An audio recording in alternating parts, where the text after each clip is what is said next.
जैसा आपको बताया सीईटी का एग्ज़ाम 27 सितंबर से हैं, तो उसी के लिए हम टॉप एमसीक्यू की सीरीज लाए हैं। तो आज हम बात करेंगे सीईटी ग्रेजुएशन में हूबहू आने वाले टॉप एमसीक्यू के बारे में। इस एग्ज़ाम के लिए नहीं बल्कि आने वाले सारे राजस्थान के पटवार, एलडीसी, पशु परिचय सारे एग्ज़ाम के लिए ये महत्वपूर्ण होने वाला है। और मैं आपको विश्वास दिलाता हूँ कि ये सीरीज़ आपके रिवीजन को और मजबूती प्रदान करेगी, और साथ ही जो कड़ी मेहनत करने वाले और जो हमसे जुड़े हुए स्टूडेंट हैं उनको हमारे जो इसके स्टडी एकेडमी है, साथ ही उन्होंने ऐप भी लेके आए हैं, इसके स्टडी एकेडमी ऐप। इसमें हमने 10 मॉडल पेपर 10 रुपये में लेके आए हैं, मतलब एक मॉडल पेपर 1 ही रुपये में। तो आज ही आप डाउनलोड कीजिए, इसका लिंक आपको इस वीडियो के डिस्क्रिप्शन में मिलेगा, और वहीं से प्ले स्टोर से जाइए और वो डाउनलोड कीजिए। और 10 रुपये की हमारी जो टेस्ट सीरीज हमने लॉन्च की है सीईटी ग्रेजुएशन के लिए स्पेशली, उनको आप ज्वाइन कीजिए। तो आइए शुरू करते हैं एमसीक्यू। पहला है, विभिन्न नीतियों और उनके आरंभिक वर्षों को आपस में मिलान कीजिए। अब ध्यान रखिएगा क्योंकि RSMSS भी नए पैटर्न पे बहुत चलती है, तो उसी के आधार पर मैंने एक क्वेश्चन बनाया है कि नीतियों और वर्ष को आपस में मिलान करना है। राजस्थान पर्यटन नीति, Rajasthan eco tourism policy, Rajasthan हस्तशिल्प नीति, अंधता नियंत्रण नीति। ये चारों है ABCD 2021, 2020, 2023, 2022। इनको मिलान करना है और आपको बताना है कि कौन सा नीति कौन से वर्ष से संबंधित है। तो आंसर की बात करें, आंसर आता है कि राजस्थान टूरिज्म पर्यटन नीति है वो 2020 से संबंधित है। दूसरा, राजस्थान इको टूरिज्म पॉलिसी वो किससे 2021 से संबंधित है। और राजस्थान हस्तशिल्प नीति जो कि 17 सितंबर 2022 को आई थी वो D से संबंधित है। और अंधता नियंत्रण नीति जो 3 जनवरी 2023 को आई थी इससे संबंधित है। इससे अपना स्पष्ट होता है कि ऑप्शन बी इसका सही उत्तर है। आगे चलते हैं, इसका सही उत्तर है ऑप्शन बी। इसमें देखिए, फिल्म पर्यटन नीति कब आई थी 18 अप्रैल 2022 को। राजस्थान इको टूरिज्म पॉलिसी 2021 15 फरवरी 2021 को। राजस्थान पर्यटन नीति 1 अप्रैल 2020 को। और राजस्थान हस्तशिल्प नीति 17 सितंबर 2022 को आई थी। नेक्स्ट क्वेश्चन पे चलते हैं। नेक्स्ट क्वेश्चन कह रहा है, कहाँ पर 95 करोड़ रुपए की लागत से अत्याधुनिक मिल्क पाउडर प्लांट स्थापित किया जाएगा। ऑप्शन ए कोटा में, ऑप्शन बी पाली, भरतपुर, बीकानेर। इन चारों में से आपको बताना है कि मिल्क पाउडर प्लांट कहाँ स्थापित किया जाएगा। इसका सही उत्तर है पाली। आंसर देखते हैं, इसका सही उत्तर क्या है पाली।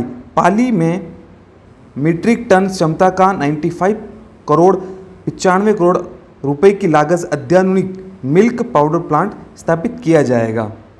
मैं आपको फिर से याद दिलाता हूँ कि हमने SK स्टडी एकेडमी जो आपका एक परिवार है उसने एक अपनी ऐप लॉन्च की है। उसने आपके लिए मात्र 10 रुपये में 10 मॉडल पेपर तैयार किए हैं, मतलब एक मॉडल पेपर 1 रुपये का। कोई नॉमिनल फीस है, हमने फ्री कर सकते थे, फ्री नहीं किया क्योंकि फ्री समझते हैं तो लोग समझते हैं कि तो ऐसे ही बनाई हुई, लेकिन इसमें हमने कड़ी मेहनत डाली। लगभग 1550 1650 क्वेश्चन हमने डाले हैं। हर एक टेस्ट पेपर में 150 क्वेश्चन 3 घंटे मिलेंगे आपको। ऐप पे जाइए, प्लीज़ डाउनलोड कीजिए, 10 रुपये में ही है। आइए अगला क्वेश्चन देखते हैं। केटल फीड प्लांट राजस्थान के किस जिले में बनाया जाना प्रस्तावित है। पहला जालोर, पाली, कोटा, जयपुर। आइए इसका उत्तर देखते हैं। कोटा में केटल फीड प्लांट 25 करोड़ रुपए की लागत से स्थापित किया जाएगा। आगे अगला क्वेश्चन देखते हैं। अगला क्वेश्चन कह रहा है, गोवर्धन जैविक उर्वरक योजना के तहत प्रति कृषक कितनी राशि सहायता हेतु दिए जाने की घोषणा की गई है। बजट में घोषणा की गई थी कि गोवर्धन जैविक उर्वरक योजना जो कृषकों के लिए है, तो उनके लिए क्या 20,000 रुपये, 10,000 रुपये, 5,000 रुपये, 1,000 रुपये की राशि सहायता राशि लॉन्च की गई थी। इसमें आता है, ब्लॉक स्तर पर 50-50 कृषकों को गोवंश से जैविक खाद उत्पादन करने के लिए गोवर्धन जैविक उर्वरक योजना प्रारंभ करते हुए 10,000 रुपये कृषक तक सहायता दी जाने की घोषणा की है। जो दिया कुमार जी बजट पेश किया था जिसमें जैविक खाद यानी ऑर्गेनिक फर्टिलाइज़र, आजकल मिलावट बहुत होती है, ऑर्गेनिक फर्टिलाइज़र के लिए 10,000 रुपये की सहायता राशि कृषकों को दी जा रही है। आगे चलते हैं, अगला प्रश्न, राष्ट्रीय कृषि विकास योजना का प्रारंभ किस वर्ष किया गया था। Option A 2007-08, option B 2009-10, option C 2015, option D 19। इसका सही उत्तर है ऑप्शन ए। 2007-8 में राष्ट्रीय कृषि विकास योजना की शुरुआत की गई थी। आगे चलते हैं नेक्स्ट क्वेश्चन की तरफ। नेक्स्ट क्वेश्चन कह रहा है कि संशोधित पार्वती काली सिंध परियोजना ERCP के संबंध में असत्य कथन। आजकल आप क्वेश्चन पढ़ो तो अंडरलाइन करते हुए चलना, जिसमें सत्य और असत्य, हाँ या नहीं, इनमें डिफरेंस या अंडरलाइन करते चलिए ताकि आपको क्वेश्चन में एलिमिनेट करने में सहायता मिले। पहला ऑप्शन है संशोधित ERCP परियोजना का लाभ राजस्थान के 21 जिलों को मिलेगा। दूसरा, इस परियोजना को साकार स्वरूप हेतु 28 जनवरी 2024 को राजस्थान, मध्य प्रदेश एवं केंद्र सरकार के मध्य त्रिपक्षीय समझौता हुआ था। तीसरा है इस परियोजना के अंतर्गत 2.8 लाख हेक्टेयर भूमि की सिंचाई की जाएगी। चौथा है इस परियोजना के अंतर्गत 6 बैराज, 1 बांध बनाया जाना प्रस्तावित है। इसका सही उत्तर बताइए। इसका सही उत्तर है इस परियोजना के अंतर्गत 6 बैराज और 1 बांध बनाया जाना प्रस्तावित है, यानी कि जो ये ऑप्शन है ये तो गलत हो नहीं सकता, ये सही, ये ऑप्शन सही है। ये क्वेश्चन हो नहीं सकता, इसको एलिमिनेट कर दीजिए। दूसरा, इस परियोजना के में 2.8 लाख हेक्टेयर भूमि की सिंचाई की जाएगी, ये भी सही है, ये भी गलत सही हो नहीं सकता है। अगला, इस परियोजना का साकार स्वरूप देने के लिए 28 जनवरी 2024 को राजस्थान, मध्य प्रदेश एवं केंद्र सरकार के मध्य त्रिपक्षीय समझौता हुआ था। इसका ये उत्तर सही है।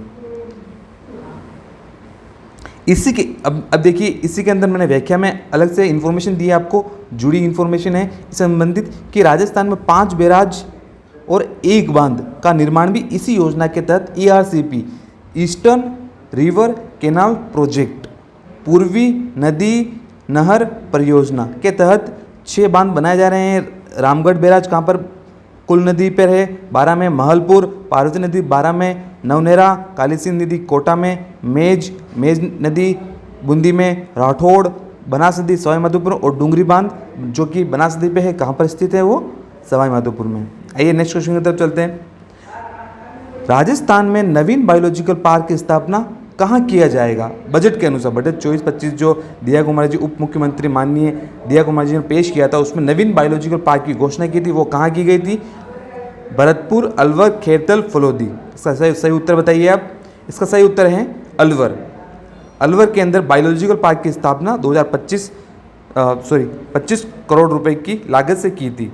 याद रखिएगा कि 2015 में प्रथम बायोलॉजिकल पार्क की स्थापना उदयपुर में, 2016 में जयपुर में और उसी समय 2016 में जोधपुर में भी इसकी स्थापना की और हाल ही में 2024-25 में अलवर में इसकी मंजूरी दे दी गई है। अगला क्वेश्चन देखते हैं। नीचे दिए गए नवीन मंडियों और उनसे संबंधित क्षेत्रों का मिलान कीजिए।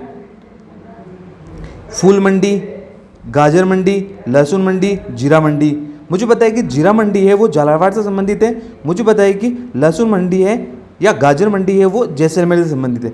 इनसे मैं एक ऑप्शन निकाल सकता हूँ कि द का बी हो सकता है, इसका उत्तर बी सही हो जाएगा कि सी का है फूल मंडी, गंगानगर से संबंधित हो जाएगा। अगर आपको एक भी क्वेश्चन आ रहा होगा तो उसको आप एलिमिनेट कर पाएंगे, 50-50 कर पाएंगे और 50-10 कर पाएंगे और 100% की तरफ आप जा सकते हैं। आगे चलिए, इससे संबंधित मैंने महत्वपूर्ण जानकारी दी है। रामगढ़, पचवाड़ा, लालसोट, दौसा में, नसीराबाद, अजमेर, पीपलडू, टोंक। कृषि मंडी जमवा, कृषि मंडी कहाँ है? जमवा रामगढ़ जयपुर में। फूल मंडी कहाँ है? जवाहर, जहाजपुर, शाहपुरा। फल व सब्जी मंडी कहाँ है? पाली में। फल फूल मंडी साधुवाली, साधुसर, श्रीगंगानगर में। गाजर मंडी जैसलमेर में। जीरा मंडी मनोर थाना झालावाड़ में और लहसुन मंडी भूसावर भरतपुर में। और फूड पार्क कहाँ बन रहा है? वो है भरतपुर में। आगे चलते हैं।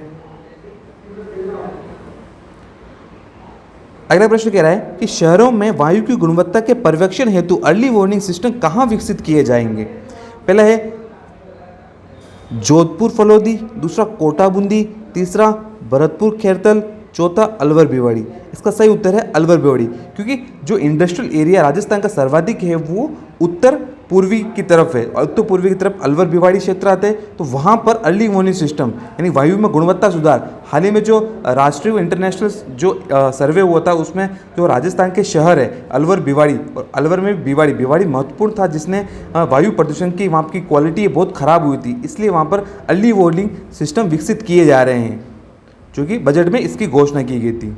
आगे चलते अगला क्वेश्चन। निम्नलिखित कथनों पर विचार कीजिए, इसमें असत्य कथन को आपको बताना है। 23 फरवरी 2021 को राजस्थान सरकार द्वारा प्रथम बार कृषि बजट पेश किया गया था।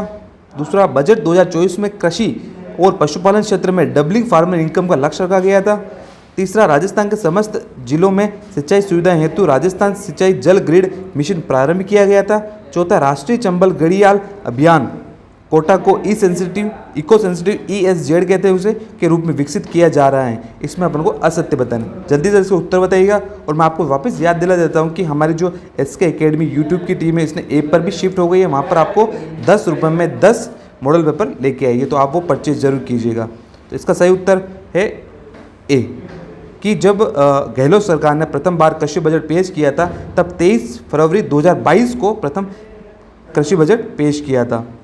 तो यहाँ पर भी ये लिखा है कि राजस्थान की गहलोत सरकार ने 23 फरवरी 2022 को प्रथम बार कृषि बजट पेश किया और Rajasthan irrigation water grid mission प्रारंभ किए जाने की घोषणा। इस मिशन के अंतर्गत प्रदेश के समस्त जिलों में सिंचाई व्यवस्था के साथ ही एक जल संचय की प्रणाली विकसित करने के लिए हमारे इस कार्यकाल में 50,000 करोड़ रुपए से अधिक के कार्य करवाना जाना प्रस्तावित है। तो ये थी आज की क्लास दोस्तों। हम ऐसे ही छोटे छोटे जो MCQ महत्वपूर्ण होंगे उनको मैं छांट रहा हूँ और पर्सनली उसको मॉडिफाई करके आपके सामने ला रहा हूँ, ताकि आपको सीधे क्वेश्चन ये आपको एग्जाम में मिले और आपकी तैयारी को और बेहतर बना पाए। प्लीज़ और वापस याद दिला देता हूँ कि आप प्लीज़ इस जो हमारे SK स्टडी एकेडमी का जो ऐप आया है उसको आप डाउनलोड कीजिएगा प्ले स्टोर पे। इसका आप डिस्क्रिप्शन में आपको लिंक मिलेगा, वहाँ से जाइए। बिल्कुल 10 रुपये में, जो मात्र 10 रुपये फीस है, 10 रुपये में आपको 10 मॉडल पेपर दिए जा रहे हैं और आप इसे डाउनलोड कीजिए और इसको सपोर्ट कीजिएगा। तो मिलते हैं नेक्स्ट वीडियो में, तब तक के लिए अपना ख्याल रखिएगा। Thank you.